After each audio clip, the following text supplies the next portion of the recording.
Right, it's right here. Any wayward locks? What was the question again? Okay, great. I don't remember what I was talking about. Are you okay? Sorry for all the hand gestures. Yeah. What did you want to be when you grew up? When I was a kid, I wanted to be a cop. I wanted to fight the mob. I always wanted to be a lawyer. I got to high school and determined that I wanted to be an engineer. Just a little background about me. Both my parents were from Nigeria. I grew up in very, let's just say, humble beginnings where there was a lot of drugs, a lot of violence. True story, I was actually rejected from law school. The guidance counselor was very clear about telling me that they didn't think I could do it. And so I called up the law school and I said, I think you made a mistake. I guess I'm a little bit of a rebel because I only applied to the engineering schools. I felt that they needed to know that, no, I belong here. My name is Adeola David Oyero. Danielle Lee. Dee Dee Bennett Gale. I am part of the first cohort for the SUNY Black Leadership Institute. My name is Tamara Frazier. I am the executive director of the SUNY Black Leadership Institute. The SUNY Black Leadership Institute is an immersive leadership experience geared toward professionals across our 64 campuses. Currently, the leadership at our campuses does not reflect the diversity of our student body statewide. The goal of BLI is to take leaders who already have great skills and give them even more refined competencies to help them soar.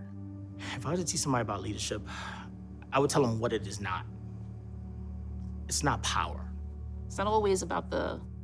Good leaders are not looking for people to just say yes. Did you bring the people who were there with you along with you? Do they also feel success? So if I'm not doing that, then honestly, I'm not a leader, nor am I doing my job. There are a lot of times that I've had barriers. Racism, misogyny, ableism, right? And I would not be able to tell you if it was because I was Black or a woman, or if it was because I was a Black woman. The biggest challenge I face because of the color of my skin is literally the color of my skin. What you're not going to do, right, is marginalize me and not think I don't know that's happening. I think the Black Leadership Institute allows for those conversations to happen, for us to be able to voice those things and come together to improve those conditions. I would feel that if Dr. Martin Luther King was here, he would be proud of the work that we're doing because we're trying to change the trajectory of leadership at the higher education landscape. I don't cringe or get anxiety when I say I'm a leader now. The experience has taught me how to own it in such delicious ways. Continue without ceasing. Let's build this thing so that we as a group are also part of the community. We're not being tolerated, we are part of it. I'm a very powerful Black woman, I'll say it. We have to run this race with integrity. We have to run this race knowing that we don't know when our last breath is going to be. And so we have to wake up every day and do our work with intention. I think it's important for, especially my young African-American students, to see people like us in these positions so that they understand that they can be there.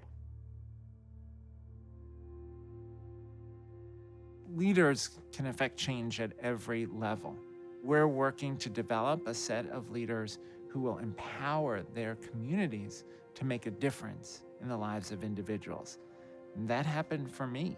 I'm sitting here because of a fourth grade teacher who intervened and saved my life when my mom passed. My dad was very sick. Home was incredibly difficult. He made the difference for me.